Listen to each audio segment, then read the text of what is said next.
Meera sat alone on her wedding night, staring at the rain falling outside her window. The small room was quiet except for the sound of water hitting the roof. She thought back to the first time she met Rafiq. It was 3 years ago, on a rainy morning just like this one. She had been running late for school, her bag heavy with books. The other rickshaws had already left, but one stayed behind. It had a faded blue ribbon tied to the mirror. The driver was a thin man with kind eyes. He didn't say much. He just nodded and drove her safely through the muddy roads. When they arrived, Meera opened her purse and realized she didn't have enough money. Her father had been sick, and they were saving every coin for his medicine. She looked down, embarrassed. But Rafiq only smiled. "Pay me next time, sister," he said softly. That was the beginning. Now, as his wife, she wondered if she had made the right choice. Outside, someone whispered loud enough for her to hear, "She could have done better." Meera closed her eyes and pulled the blanket tighter. If you're watching this video, please like, subscribe to the channel, and tell me in the comments where you're watching my folktale story from. I want to know how far it has traveled. Every morning, Meera would find Rafiq waiting outside her home with his rickshaw. Rain or sun, he was always there. The blue ribbon still hung from his mirror, swaying gently in the breeze. She never asked him why it was there. It felt like a secret he wasn't ready to share. One morning, Meera noticed something different. As they drove through the market, Rafiq stopped near the corner where an old blind man sold fruit. The man was struggling to cross the street. Without a word, Rafiq got down, took the man's arm, and helped him across.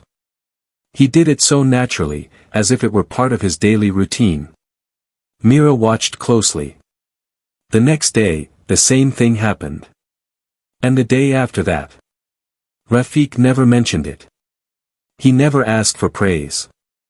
He just did it.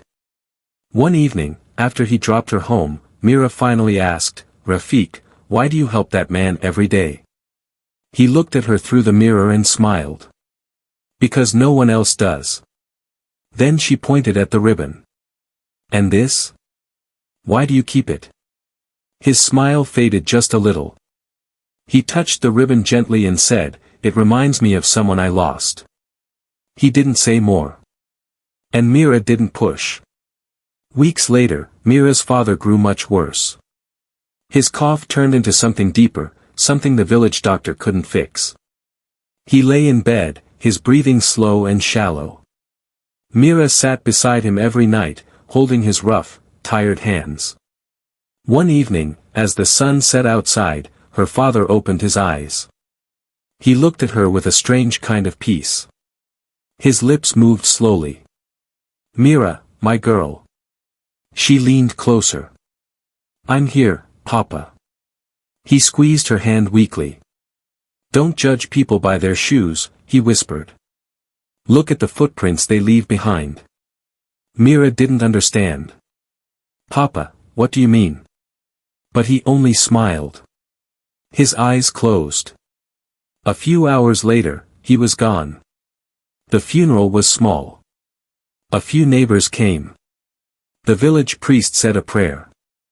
Meera stood by the grave, silent and empty inside. When everyone left, she stayed a little longer. That's when she saw him. Rafiq was sitting under a tree near her father's grave. He wasn't crying. He wasn't speaking. He was just there. Watching. Quiet. Meera's heart stirred with a question she couldn't yet ask. 3 weeks after her father's death, Meera made a decision that shocked the entire village. She went to Rafiq's small shack near the motor park and stood outside, nervous but determined. When he came to the door, his hands were covered in grease from fixing his rickshaw. He looked surprised to see her. "Rafiq," she said, her voice steady, "I want to marry you." He froze. His eyes went wide. "Meera. I don't understand." "Why would you?" "I see who you are," she interrupted. "I've seen your kindness. I've seen how you treat people. My father told me to look at footprints, not shoes. And yours, they lead somewhere good. Rafiq was silent for a long moment. Then, quietly, he nodded. If you're sure, then yes. The wedding was simple. No music. No dancing. Just a few witnesses and a priest. The neighbors whispered behind her back. A charity marriage, they said. She's only doing it because she has no one else. But Meera didn't care. During the ceremony, Rafiq's old phone buzzed in his pocket. He glanced at it quickly. The screen showed a missed call. The name on it read, Boardroom. He turned the phone off and looked back at Meera, his face unreadable. Life as Rafiq's wife was quiet.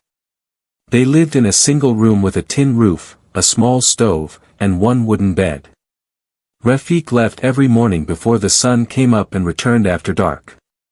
His clothes always smelled like oil and dust. His hands were always dirty. Meera tried to help. She offered him the little money she saved from teaching, but he refused. Keep it, he'd say. You earned it. He didn't talk much. But he wasn't cold. He'd bring her tea in the mornings. He'd fix things around the house without being asked. And sometimes, late at night, he'd sit outside under the stars, lost in thought. One evening, Meera woke up to use the bathroom. Rafiq wasn't beside her. She looked around and saw a faint light coming from the other room. Curious, she tiptoed to the door and peeked inside. Rafiq was sitting at the table, writing something. But it wasn't in their local language. It was in English, clean, neat, flawless English. The kind only educated people wrote. On the paper was a letterhead. Meera squinted but couldn't make out the full name. Before she could see more, Rafiq looked up. She quickly stepped back and pretended to be asleep. Her mind raced all night. Who is this man I married? The next night, Meera couldn't sleep. She lay still, pretending to rest, but her eyes were half open. Around 2 in the morning, she felt Rafiq slip out of bed. She waited a few seconds, then followed him quietly. He went into the small side room again. This time, she was more careful. She stood in the shadows and watched. He pulled out a folder from under a loose floorboard. Inside were papers, typed documents, charts, and photos. He studied them under the dim lamplight, his face serious and focused. Meera's heart pounded. She had never seen him like this before. He looked different. Not like a rickshaw driver. Like someone who once lived a completely different life. When he finally closed the folder and hid it again, Meera slipped back to bed. She lay there until morning, her mind spinning with questions. The next day, while Rafiq was out, she went into that room. She found the loose floorboard and carefully lifted it. The folder was there. She opened it slowly. Inside was a letterhead with a logo, a circle with wings. She copied it onto a scrap of paper and hid it in her blouse. That symbol would haunt her for days. A week later, Meera went to the market to buy vegetables. As she was picking tomatoes, she noticed something strange. A man in a dark suit was standing across the street, staring at her house. He wasn't from the village. His shoes were polished. His shirt was crisp. He didn't belong. Meera pretended not to notice. She paid for the tomatoes and started walking home, but instead of going inside, she turned down a narrow alley and circled back. She wanted to see what he was doing. The man was still there. He spoke quietly into a phone, his eyes never leaving her door. Then, a black car pulled up. The man got in, and the car drove away slowly. Meera's stomach twisted with fear. Who was watching them? And why? That night, Rafiq came home later than usual. He looked tired. As they sat down for dinner, he spoke in a voice so soft she almost didn't hear him. Meera, he said, I might need to go away for a while. She froze. Go where? I can't explain yet, he said. But I promise. I'll come back. Meera wanted to ask more. But something in his eyes told her not to. Not yet. 2 days later, Meera came home from school and immediately felt something was wrong. The door was unlocked. The room was too quiet. Rafiq, she called. No answer. She stepped inside. Everything looked the same, except for one thing. On the bed was a large brown envelope, a silver ring, and a hand-drawn map. Her hands shook as she picked up the envelope. It wasn't sealed with glue. It was sealed with red wax, stamped with the same winged circle she had copied days before. Inside was a single folded letter. But it wasn't signed Rafiq. It was signed with a name she had never heard, Raphael Dev Mehta. Meera's breath caught. She stared at the ring. It was beautiful, old, elegant, with intricate carvings. She turned it over. Engraved on the inside were 2 letters, V.S.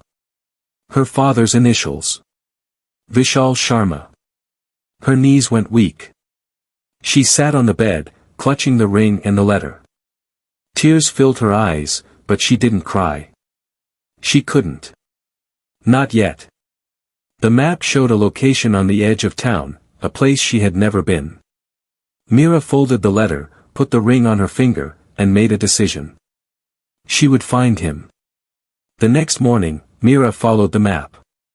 It led her through narrow streets she didn't recognize, past old buildings and empty lots. Finally, she arrived at a tall black gate surrounded by high walls. A metal plaque on the gate read, "The Dev Foundation, entry by appointment only." Meera's heart raced. She stood there for a moment, unsure of what to do. Then she walked up to the gate and pressed the buzzer. A voice crackled through the speaker. Name and purpose? I'm Meera. Rafiq's wife. There was a long pause. Then the voice said, "Wait there." A few minutes later, a security guard came to the gate. He was a large man with a kind face. He looked at her carefully, then his expression softened. "You're her," he said, almost in disbelief. "He said you'd come." "Who said?" Meera asked. "Raphael, sir." The guard unlocked the gate and opened it wide. "Please, come in." Meera stepped through, her heart pounding. The world she knew was about to crack open. Inside the gate was a wide courtyard filled with gardens, fountains, and stone pathways.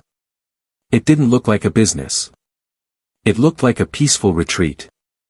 Meera followed the guard to a glass building at the center. Inside, a woman in a sharp blazer was waiting. She had short hair, bright eyes, and a calm but serious face. "Mrs. Meera," the woman said with a slight smile. "My name is Anjali. Please, sit." Meera sat down slowly, confused and overwhelmed. Anjali poured her a cup of tea and placed a thick folder on the table between them. "He told me you'd come looking," Anjali said. "He wanted me to give you this." Meera opened the folder. Inside were photos, dozens of them.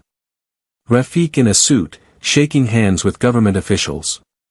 Rafiq standing in front of a large building with his name on it. Rafiq smiling beside children in school uniforms. She couldn't breathe. Anjali leaned forward. "Mrs. Meera, your husband isn't who you think he is." Meera looked up, her eyes wide.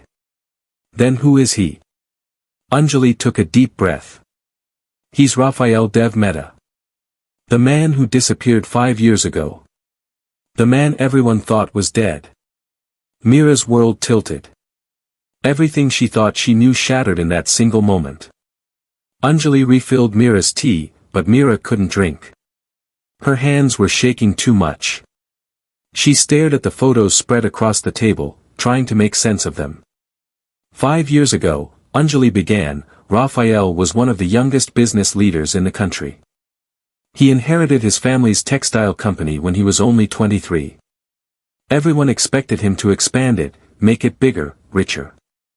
Meera listened, her throat tight. But Raphael wasn't like his family, Anjali continued.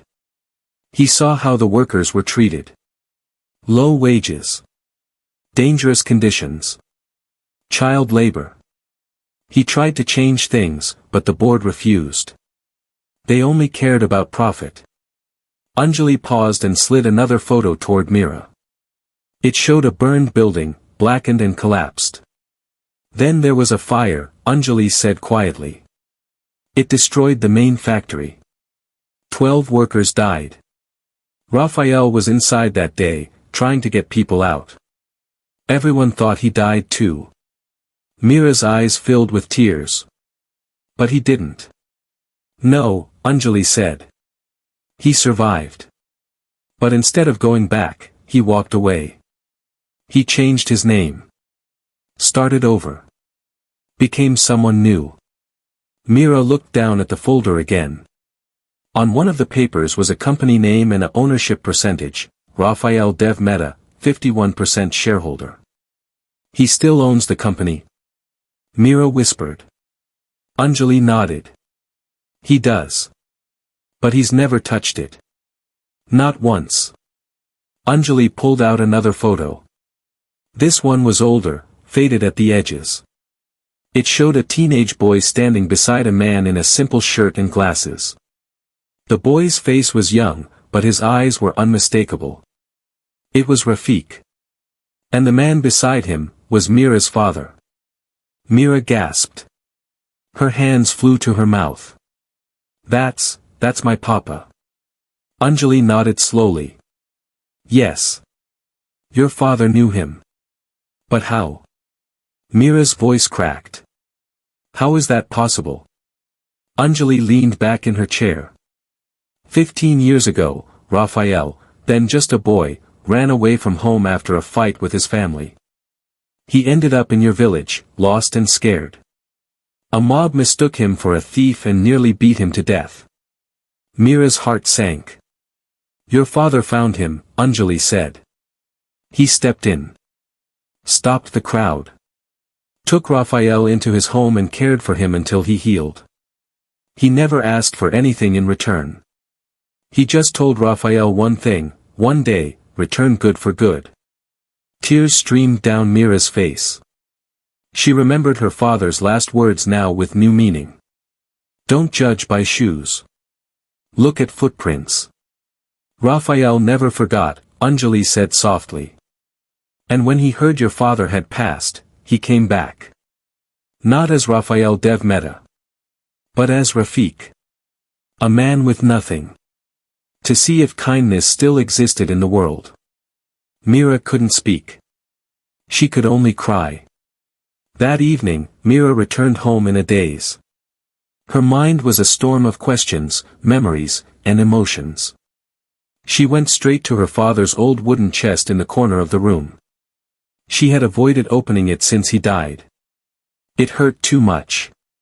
But now, she had to know. She lifted the lid. Inside were old clothes, a few books, and a bundle of letters tied with string. She untied them carefully and began reading. Most were from relatives or old friends. But at the bottom, she found one envelope that was still sealed. On the front, in her father's handwriting, it said, to be opened only if he returns. Meera's hands trembled. She broke the seal and unfolded the letter inside.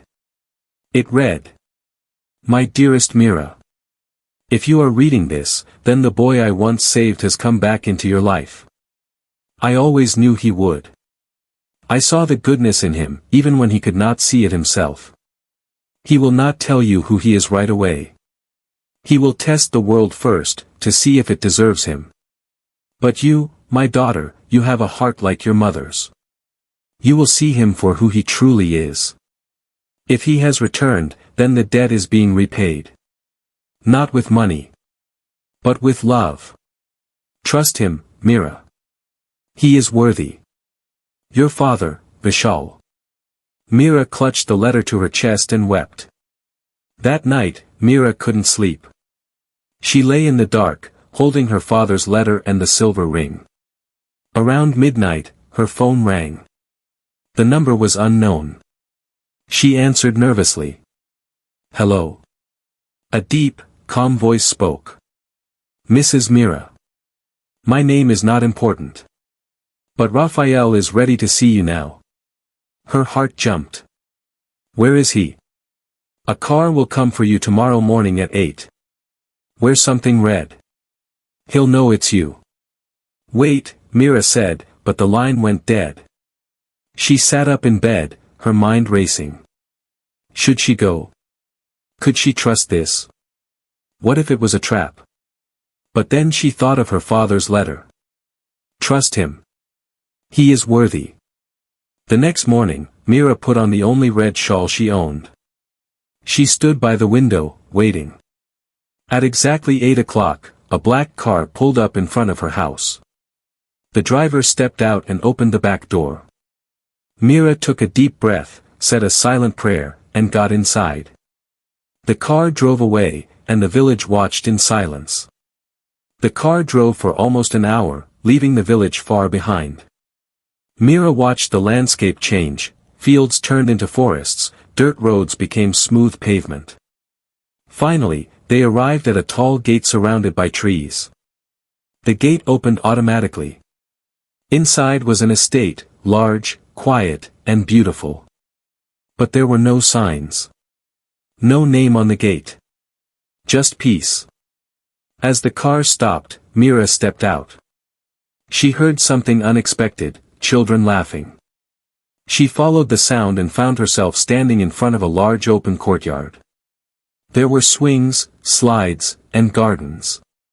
And everywhere, children. Boys and girls in clean uniforms, playing, studying, smiling. It was an orphanage. A little girl with braided hair ran up to Meera and handed her a flower. Are you Auntie Meera? The girl asked shyly. Meera nodded, speechless. The girl smiled wide. Uncle Rafiq talks about you every day. He says you have the kindest heart in the world. Tears filled Meera's eyes. She knelt down and hugged the little girl, her heart breaking and healing all at once. A soft voice spoke from behind her. She's right, you know. Meera froze. She knew that voice. She turned slowly. And there he was, Rafiq. Alive. Standing in the doorway, dressed in simple white clothes, watching her with gentle eyes. He smiled. Welcome home, Meera. Meera couldn't move. She just stared at Rafiq, her heart pounding in her chest. He looked the same, but also different. Calmer. More at peace. Come, he said gently. There's something I want to show you. She followed him through the courtyard, past the children, and into a quiet hallway. At the end was a large wooden door. Rafiq opened it and stepped aside. Inside was a study. But the walls, oh, the walls, they were covered in blueprints, maps, and plans. Hospitals. Schools. Water pipelines. Community centers. Each one was marked with locations across the country. Meera walked closer, her eyes scanning the papers. Every single one was signed at the bottom with 3 letters, RDM. Raphael Dev Mehta. This. Meera whispered. This is all you. Rafiq nodded. For the past 5 years, I've been building this. Quietly. Without my family's name attached. I wanted to create something good. Something that couldn't be corrupted. Meera turned to face him, tears running down her face. But why did you leave me? Why didn't you tell me? Rafiq's expression grew serious. Because they found me. Who? The board. My family's company. They've been searching for me for years. And when I married you, they started watching. I had to disappear to protect you. Meera's voice shook. Protect me from what? From becoming a target, Rafiq said quietly. They want control of the company. And they'll do anything to get it. Rafiq led Meera to a chair and sat across from her. For a long moment, neither of them spoke.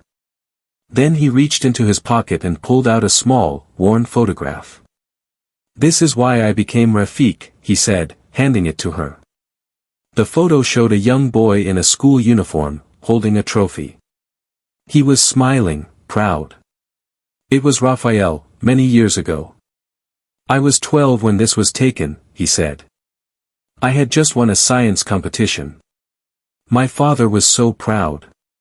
But my uncle, he told me that day, smart boys don't matter.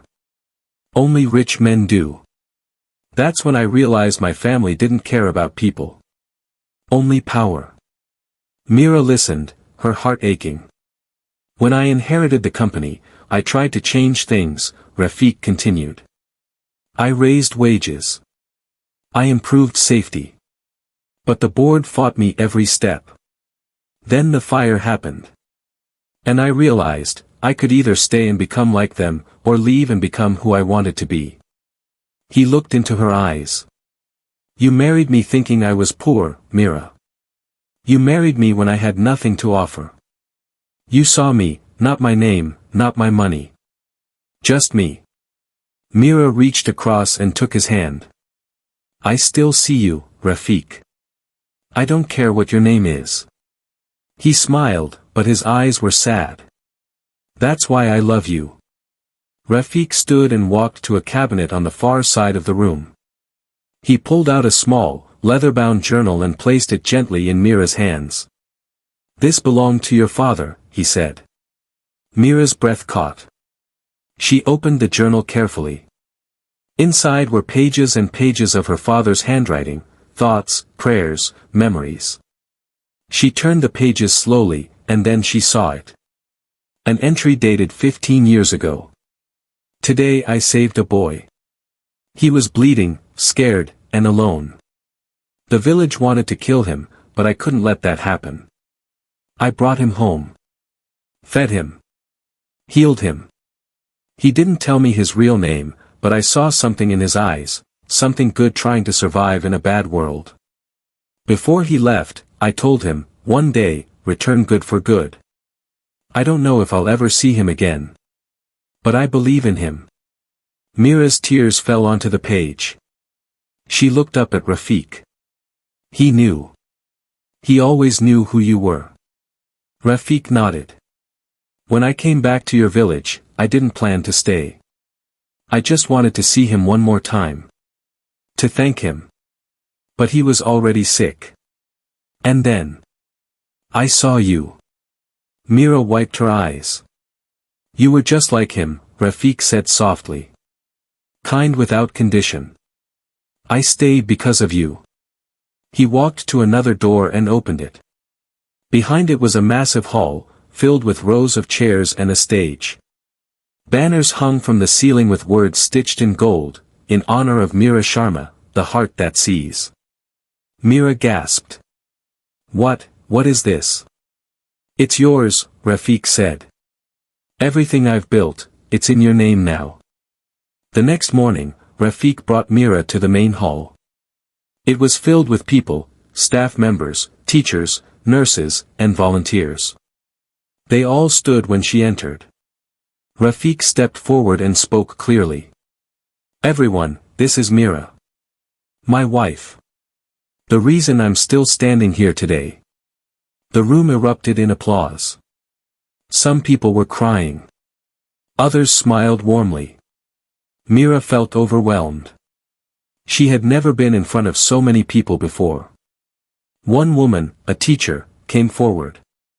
"Ma'am, because of the schools you and sir have funded, my daughter can now read." "Thank you." A man in a hospital uniform stepped up next.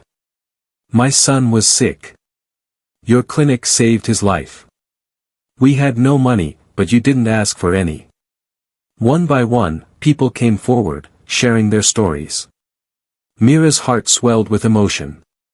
She hadn't done any of this, but Rafiq had done it in her name. Finally, an older man in a suit approached. He looked stern. "Mrs. Meera, the board of directors would like to meet with you. Today." Rafiq's face darkened. She's not ready for that. But Meera placed a hand on his arm. I'll go. Rafiq looked at her, worried. Meera, these people are dangerous. She smiled softly. Then it's time they meet someone who isn't. That afternoon, Meera sat in a large conference room. Across from her were 5 men in expensive suits. They looked at her like she was a fool. The man in the center spoke first. His voice was cold. Mrs. Meera, let's not waste time. We'll offer you $10 million. Take it, leave Raphael, and sign over his shares of the company to us. Meera didn't flinch. No. The man smiled, but it wasn't friendly. You don't understand. This is more money than you'll ever see in your life. You could live like a queen. I already do, Meera said calmly. Another man leaned forward. You're a village schoolteacher.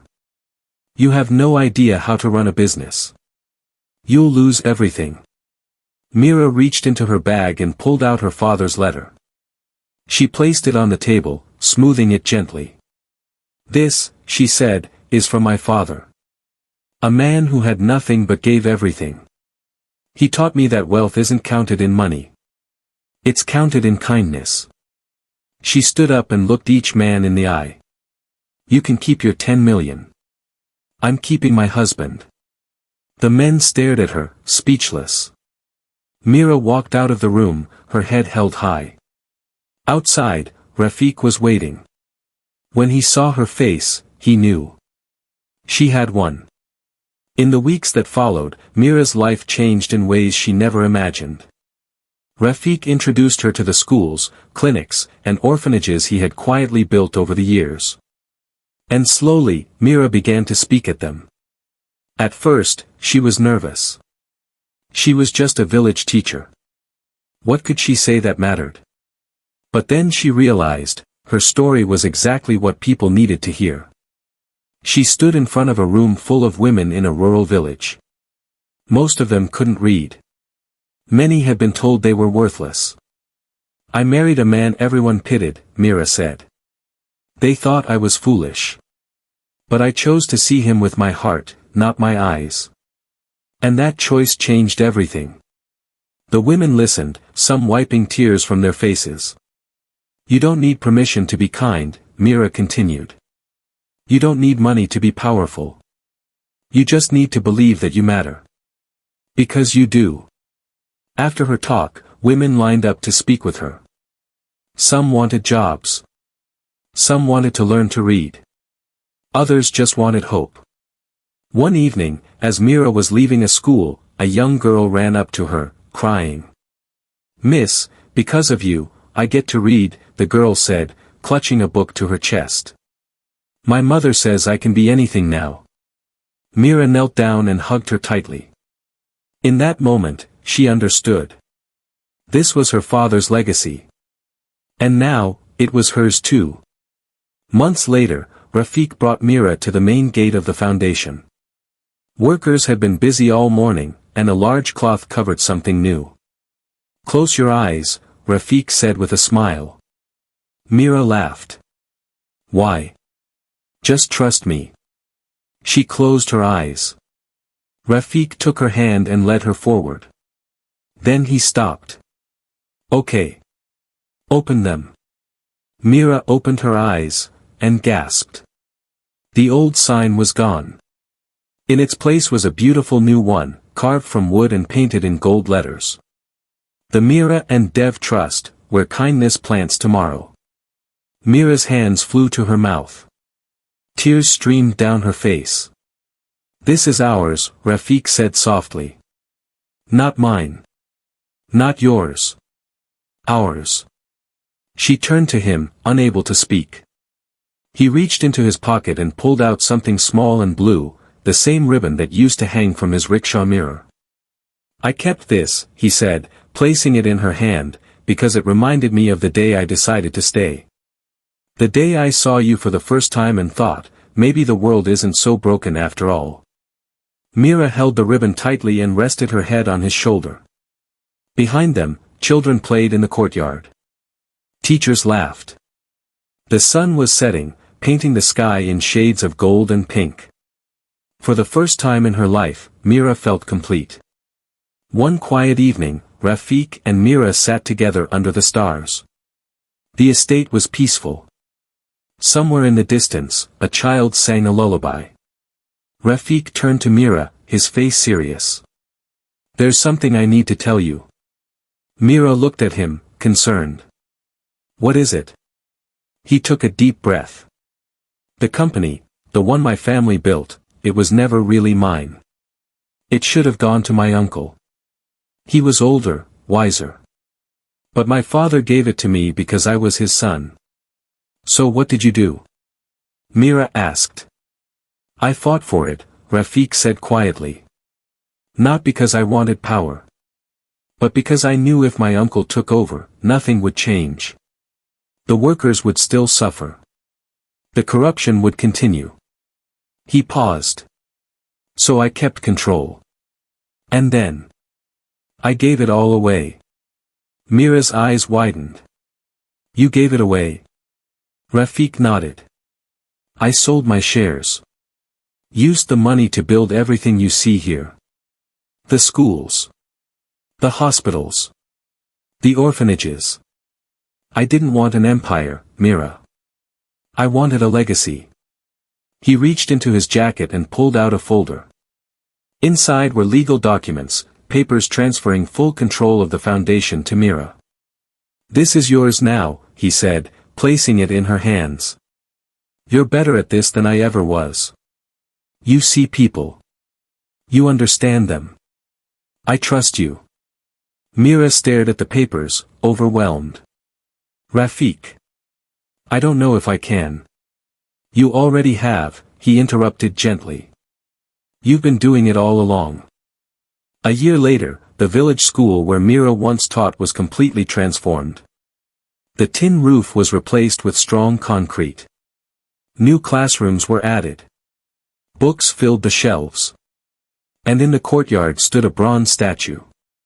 It was of a man sitting on a bench, reading to children. The plaque at the base read, "In memory of Master Vishal Sharma, he believed in strangers." The entire village gathered for the unveiling. Meera stood at the front, holding Rafiq's hand. When the cloth was pulled away, the crowd clapped and cheered. An old woman from the village came forward. She had once whispered that Meera's marriage was foolish. Now, she had tears in her eyes. "I was wrong about you," the woman said. "You didn't marry down. You married forward." Meera smiled and hugged her. Later, as the crowd began to leave, Meera noticed something strange. At the base of the statue, tucked under a stone, was a small sealed letter. She opened it carefully. It was in her father's handwriting. "My dearest Meera. If you are reading this, then you have found him. And he has found you. I always knew you two would meet. I saw it in his eyes the day I saved him, he was searching for something. And I saw it in yours every day you came home from school, you were waiting for someone. Love is not about what we deserve. It's about what we choose to see in each other. Be happy, my girl. You have made me so proud. Always, your papa." Meera clutched the letter to her chest and cried. Rafiq wrapped his arms around her, and they stood there together, surrounded by the life her father had helped plant. Years passed. The foundation grew. More schools opened. More children learned to read. More families found hope. Meera became known across the country, not as the wife of a rich man, but as a woman who saw worth in others when no one else did. One sunny morning, she stood in front of a classroom full of young girls. Sunlight poured through the windows. The room smelled like fresh paint and new books. "My father once told me," Meera said, "to look at people's footprints, not their shoes. I didn't understand it then. But I do now." The girls listened carefully. "Kindness may look small," Meera continued. "It may seem like it doesn't matter. But let me tell you, it does. It grows. It spreads. And one day, it becomes something so big, you can't even see where it started. One of the girls raised her hand. Miss, do you think anyone can be kind? Meera smiled. I don't just think it. I know it. After class, Meera walked outside. Rafiq was waiting for her under a tree, the same blue ribbon now tied around his wrist. Ready to go home? He asked. She nodded. Always. They walked together, hand in hand, leaving footprints in the dirt, small, quiet, but leading somewhere beautiful. The end. Closing message. The story you have just heard is a beautiful folktale inspired by the wisdom of many lands. I'm telling you to wake your minds to this truth: kindness is never wasted. Even when the world tells you it's foolish to care, to give, to see the good in others, do it anyway. Because kindness doesn't just change the person you give it to. It changes you. And sometimes, it changes everything. If you were Meera, would you have married Rafiq? If you were Rafiq, would you have walked away from wealth to start over? I want to know your opinion, because every story is like a candle that can light the path for someone else. God bless you, and may courage guide your hands. Meanwhile, on the final screen, I am leaving you with one of the channel's most beloved folktales. I am sure you'll love it. Thank you for staying with me until this moment.